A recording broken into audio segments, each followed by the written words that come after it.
my pushback was on the notion of saying that Bitcoin is peer-to-peer cash is a scam. I wouldn't agree with that statement. Oh no, they're not. No. So my position is that it went up in price 6.5 million X. You don't got to lie about it. It's already good enough. You don't got to say it's programmable. Oh, it's programmable. Tell it to wake you up in the morning. It can't even wake you up in the morning, bro. You can't program it to do anything. Put a stable coin on it. Nope. Put another token on it. They tried that. They had to leave the system. USDT used to only trade on Omni, which used to trade only on Bitcoin. They had to leave and make it an ERC20 and put it on Ethereum. And as far as like prices go, let's say Bitcoin transactions were free. They're not. They're a few dollars each. And sometimes they're $20 or $30 each. And they take forever, bro. Bitcoin transactions take forever.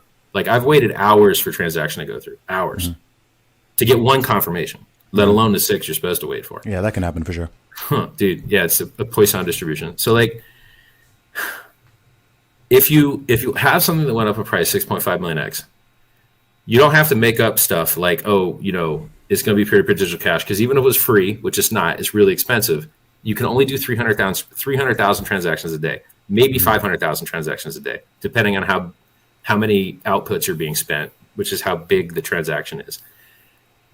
That is not a lot of transactions, man. Bitcoin does about 10 transactions per second, max, in an ideal situation.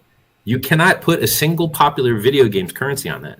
You can't put Clash of Clans currency on Bitcoin. It can't. The network literally can't handle it.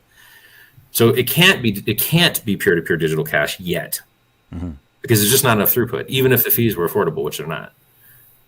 So I believe that you should be very honest about things. So for instance, why is the currency I design more honest and more truthful than those ones? You go on Bitcoin.com. Does it tell you that it drops 85% every once in a while? No, it doesn't. But if you go to Hex.com, it tells you, price drops 85% every once in a while.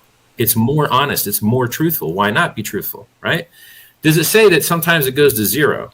And it can go to zero. No, they hide all that stuff.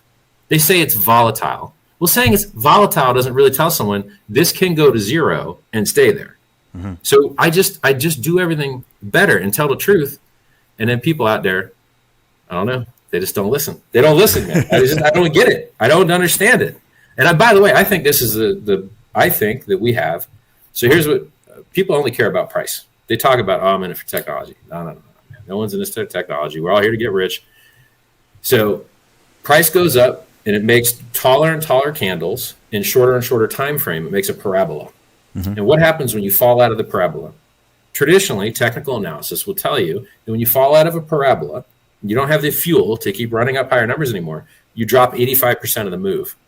But in Bitcoin, it drops more. It drops 85% of the total. And so Bitcoin went from, when I bought it, 30 down to 2, up to 1,300, down to 266, up to 20,000, down to 3,000, up to 14, down to 3,800, up to 65,000, down to 30, went to 50, which is the lower high. So you have a blow off top. You did 65K on a buy the rumor, sell the news event, which was the Coinbase public listing, similar to the 2017 CME futures launch. That's how I knew to call the top on the day, which I called. Everyone else was telling you about $1 million Bitcoin. I called the top on the day, and it dropped 55% down to 30,000. I was right. Everyone else was wrong, as usual. Now we're getting the lower high, which is the bull trap. So everyone thinks it's a return to normal. The lower high, the bull trap. We're going to the moon, $1 million Bitcoin, but it just can't seem to make a new all-time high. And it's been months. It's been months. You fell out of the parabola, and my opinion is we'll make new lows. And if we drop 85% from 65K, it puts us back at 10K. So I think we'll see 10K again. And if Bitcoin wants to prove me wrong and start doing something different and not drop 85% after a blow off top, I'm fine with that. I'll make more money that way. So go ahead, make a new all-time high. Let's go. But I don't think it's going to. I think a lot of people that bought the top are going to have the opportunity to lock their losses in and sell the bottom. And it usually takes about a year to do that. So cyclically, Bitcoin runs up for 3 years, dies for a year. Runs up for 3 years, die for a year. It's like people don't notice or something. Just look at a chart. It's been 3 years. We ran up. We ran up for 3 years. Okay, it's time to go down again. It's simple. Interesting. Okay, so you think we've already reached the top? You think we've already reached the top this year? Yeah. Hey, the world's richest guy bought. He's in. Yeah. You got him. You got any other world's richest guys to go get in after him? You know what I'm saying?